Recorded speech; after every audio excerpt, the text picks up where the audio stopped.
All right, let's dive in. Today, we're cracking open a toolkit that, even though it's over a century old, feels like it was built for the pressures we're all facing right now. We're going to take the timeless wisdom of the incredible spiritual thinker Swami Vivekananda and turn it into a super practical guide for mastering your own mind. So, let's get started. You know the feeling, right? You're having a great day, and then bam, one critical email, one negative comment, or just some unexpected traffic, and your whole mood is hijacked. It's like our inner peace is a puppet, and the strings are being pulled by everything but us. Our phones, our deadlines, our social feeds, they're all in control. Well, what if I told you the secret to cutting those strings was figured out way back in the 1890s? Swami Vivekananda, a Hindu monk who absolutely took the world by storm, had this powerful idea. True freedom isn't about trying to control the chaotic world outside. Nope, it's about mastering the world inside.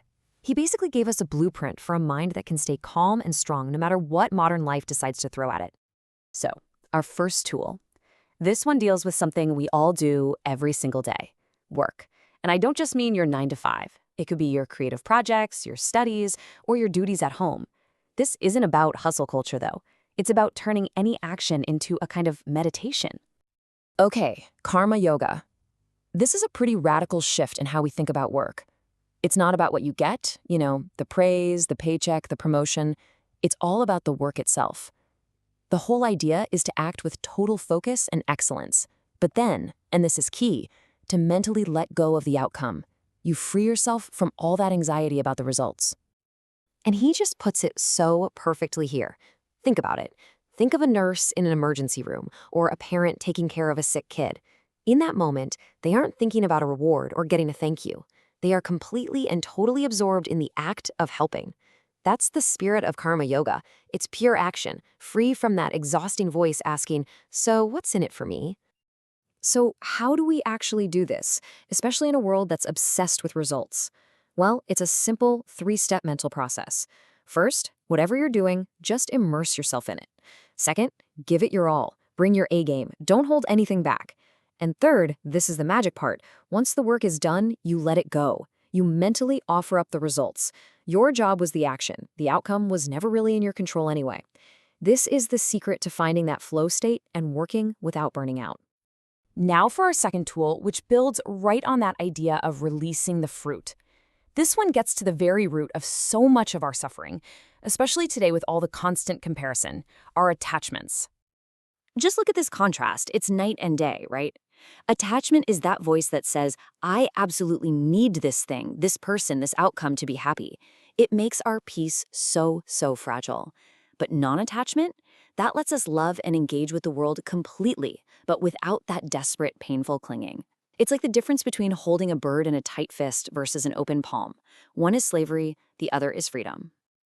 I mean, what a perfect image. The lotus is right there in the water. It grows in it, it's nourished by it, but the water just beads up and rolls right off. It doesn't get soaked and bogged down. And that's the goal for us, right? To be fully engaged in our lives, but to keep our inner core, our true self, untouched by all the inevitable ups and downs. All right, tool number 3. And this one is for, well, pretty much anyone who's ever tried to just sit still for 2 minutes and found a full-blown circus of worries, to-do lists, and random song lyrics going off in their head. It's time to talk about that restless, chaotic monkey mind. And Vivekananda's advice here is so brilliant because it's the exact opposite of what we usually do. He says, don't fight the monkey. Especially today, with notifications pinging us constantly, fighting it just makes it scream louder. Instead, his advice is to just pull up a chair. Become the audience to the monkey's crazy show. So here's the practice. Find a quiet spot, and for just a few minutes, watch your thoughts. Don't label them good or bad. Don't chase after them. Just observe them floating by. And then comes the big aha moment. You realize that if you can watch your thoughts, then you cannot be your thoughts. You're the sky, not the clouds passing through. That simple shift creates this amazing space of peace and control, even when things are noisy. Okay, now for the foundation. This is the idea that holds the entire toolkit together. It's the single, profound concept that gives power to everything else we've talked about, the idea of oneness. So what he's really saying is that the feeling of being a small, separate me against a big, separate world, that's the basic illusion that causes all our fear and suffering. I mean, think about it. If you truly felt connected to everything and everyone, What would there be to fear? Who would there be to envy? Realizing this deep unity is where true strength, courage, and compassion come from. So how do we make this huge idea practical? Well, this is how. In every single interaction you have, just try to see that divine spark, that shared consciousness in the other person.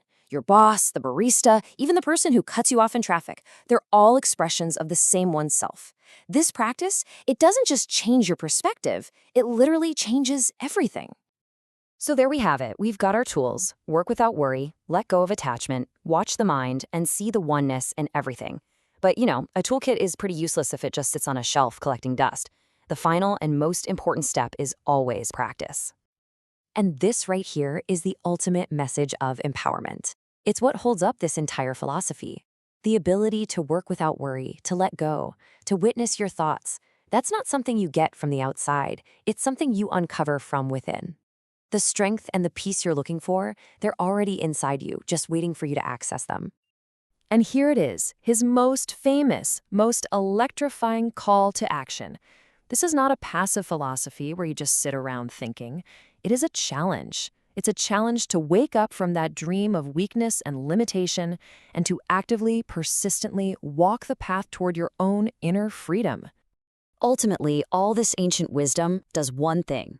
It places the keys directly into your hands. The work, the practice, the journey, it all begins and ends with you.